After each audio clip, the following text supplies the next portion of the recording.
प्रणाम प्रणाम। आइए हम सब अब परम पूज्य गुरु महाराज की बताई हुई साधना को इस समय करेंगे। अगर कोई नए भाई बहन बैठे हों, नए साधक बैठे हों तो उनके लिए क्रिया बतला दी जा रही। अगर गौर करें तो हम कहते हैं अपने गुरु को त्वमेव माता च पिता त्वमेव, तो पहले हम माता ही कहते हैं, फिर उनको पिता कहते हैं, फिर उनको हम बंधु कहते हैं, और तुमेव सर्वम वो तो लास्ट में आता है, जहां पर पूर्ण समर्पण हो जाता है, तभी हम कह सकते हैं तुमेव सर्वम। अब देखें, माता या दूसरी तरफ से अगर ले लें तो कहते हैं गुरुर ब्रह्मा गुरुर विष्णु, फिर महेश का नाम आता है। ब्रह्मा भी सृष्टि करता है, माता भी सृष्टि करता है, उनसे ही जीवन का प्रादुर्भाव होता है। और इसीलिए गुरु को पहले माता कहा जाता है या ब्रह्मा कहा जाता है, उसके बाद पालनकर्ता का नंबर आता है, और इसीलिए विष्णु कहते हैं, विष्णु को पालन करता इसीलिए कहते हैं, और तुमेव माता के बाद इसीलिए पिता का स्थान आता है। उसके बाद जब हम ज्ञान में थोड़ा हमारा ज्ञान बढ़ जाता है तो हमारे अंदर एक तरह का अहंकार आता है, हम अपने आप को पिता से कम नहीं समझते। संसार में भी देखें यही होता है, जब बालक बड़ा हो जाता है, थोड़ा ज्ञानी हो जाता है, कुछ अर्जन कर लेता है, संसार बना लेता है, तो अपने आप को पिता से कम नहीं समझता, तब वो बंधु के समान समझने लगता है। लेकिन जब धीरे धीरे साधना आगे बढ़ती है, अध्यात्म में भी वैसा ही होता है, संसार में भी वैसा ही होता है। हम बच्चे होते हैं, जन्म लेते हैं, बड़े होते हैं, ज्ञान बनाते हैं, धन अर्जन करते हैं, परिवार बनाते हैं, और एक समय आता है जब छोड़ने का समय होता है। अगर हम उसको नहीं छोड़ें तो हमारा ज्ञान वहीं पर रुक जाता है। अध्यात्म में भी ऐसे ही, जब हम अपने समर्थ गुरु की साधना शुरू करते हैं तो धीरे धीरे हम साधना में आगे बढ़ते हैं।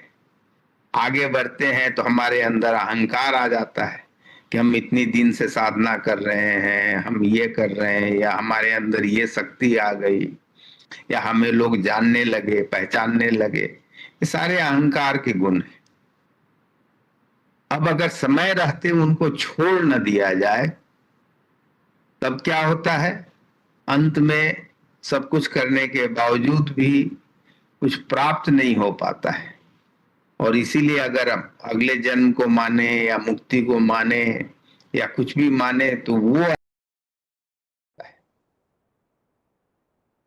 तो हमारा जो अध्यात्म है वो धीरे धीरे, जैसे जैसे हमारे अंदर हमारी साधना, अगर हम शांत हो गए तो क्या होगा, तभी हम समर्पण कर सकते हैं।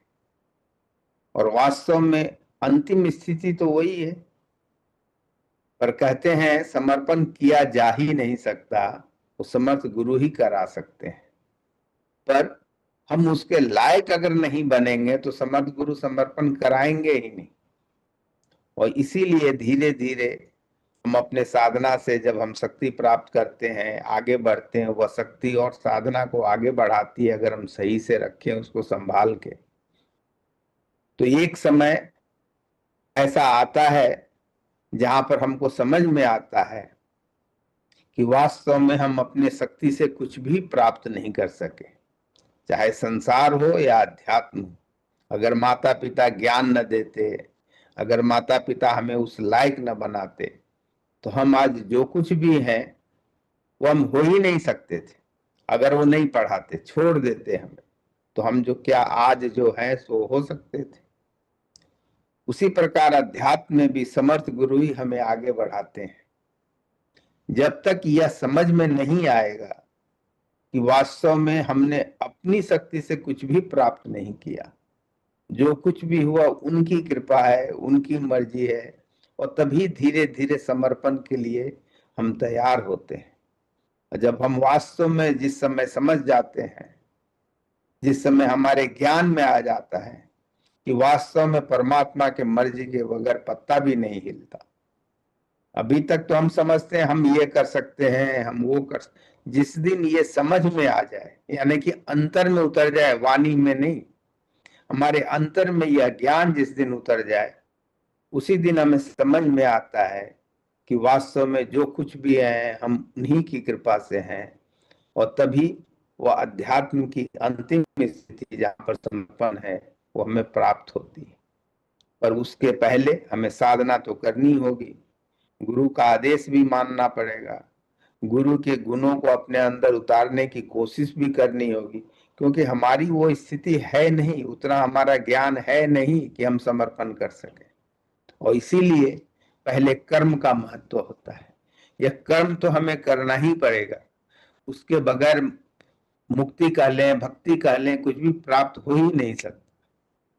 उसी कर्म को करने के लिए हम सब इस समय बैठे हैं। इसके लिए हमें इस विश्वास के साथ बैठना होता है कि हम साक्षात परमात्मा के समक्ष बैठे हैं। संत मत में समर्थ गुरु को ही साक्षात परमात्मा मानते हैं, और जो लोग सही ढंग से साधना करते हैं निश्चित तौर पर इसका अनुभव प्राप्त कर लेते हैं। इस साधना को करने के लिए हमें एक ऐसे सुखद आसन में बैठना होता है जिसमें जहां तक हो सके बगैर हिले डुले करीब 30 मिनट तक बैठे रह सकें। जहां तक हो सके मेरुदंड सीधी रखें, नेत्र हल्के से ऐसे बंद करें जैसे सोते वक्त। सत्संग